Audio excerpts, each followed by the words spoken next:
Goa police के इन 14 सवालों पर बाहरी सूचना सेट की खामोशी, एक ओपन एंड शट केस कैसे बना मुसीबत।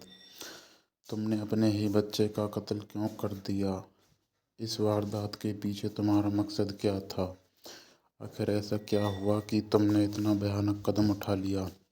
आखिर ऐसी क्या बात थी कि तुम्हें लगा कि बच्चे को मार देना ही इकलौता रास्ता है?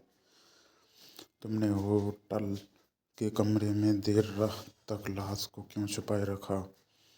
तुम बच्चे की लाश को सूटकेस में भर कर बेंगलुरु क्यों ले जाना चाहती थी?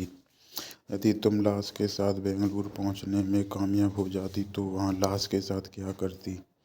लाश को ठिकाने लगाने की तुम्हारी क्या प्लानिंग थी? क्या तुम इसे एक नेचुरल डेथ बताकर उसका अंतिम संस्कार करती? तुमने अपनी कलाई क्यों काट ली? यदि ये खुदकुशी की कोशिश थी तो फिर किन हालात में तुम्हें पीछे हट गई? बेंगलुरु वापस जाने के सिर्फ 2 दिन बाद तुम क्यों वापस लौट आई? क्या तुमने कत्ल के लिए ही गोवा को चुना था? यदि हाँ तो तुमने 7 जनवरी को वेंकट को उस बच्चे से मिलने के लिए क्यों बुलाया?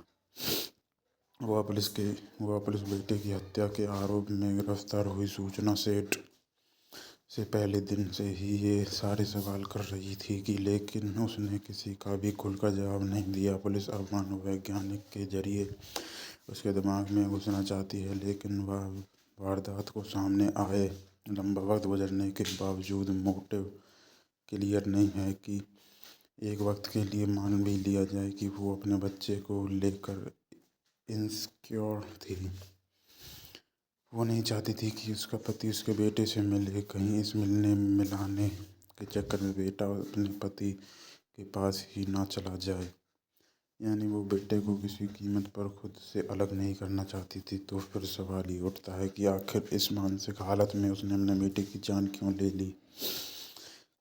क्योंकि जान लेने पर भी बेटे को तो उससे दूर ही चले जाना था, बल्कि हमेशा हमेशा के लिए दूर चले जाना था। इस तरह मर्डर के मोटिव पर भी सवाल है।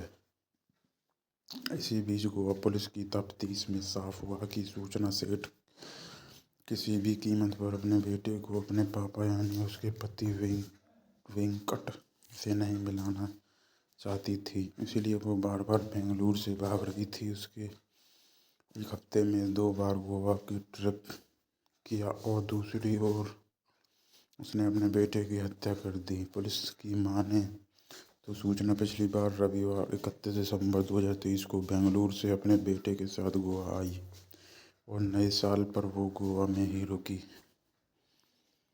उसने अपने लिए साउथ गोवा में एक 5 स्टार होटल का कमरा बुक कराया था। 5 दिन रुकने के बाद उसने 4 जनवरी को वहां से चेकआउट किया और फिर बच्चे के साथ ही बेंगलुरु लौट गई। एक खास बात यह भी रही कि 31 दिसंबर को जब सूचना अपने बच्चे को लेकर पहली बार गोवा आई तब उसने अपने पति वेंकट से कहा कि उसके बेटे की तबीयत खराब है, इसलिए संडे उसके बेटे की उसकी मुलाकात नहीं हो सकेगी।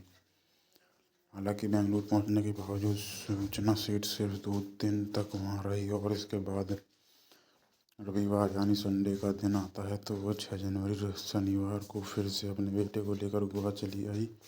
इस बार उसने नॉर्थ गोवा के कैंडोलियम इलाके में द सोल बनियान ग्रैंडे होटल में कमरा लिया और अपने बेटे के साथ चेक इन कर लिया। वैसे तो पुलिस सूचना के हाथों उसके 4 साल के बेटे के कत्ल के केस में एक ओपन एंड शट केस मानकर चल रही है।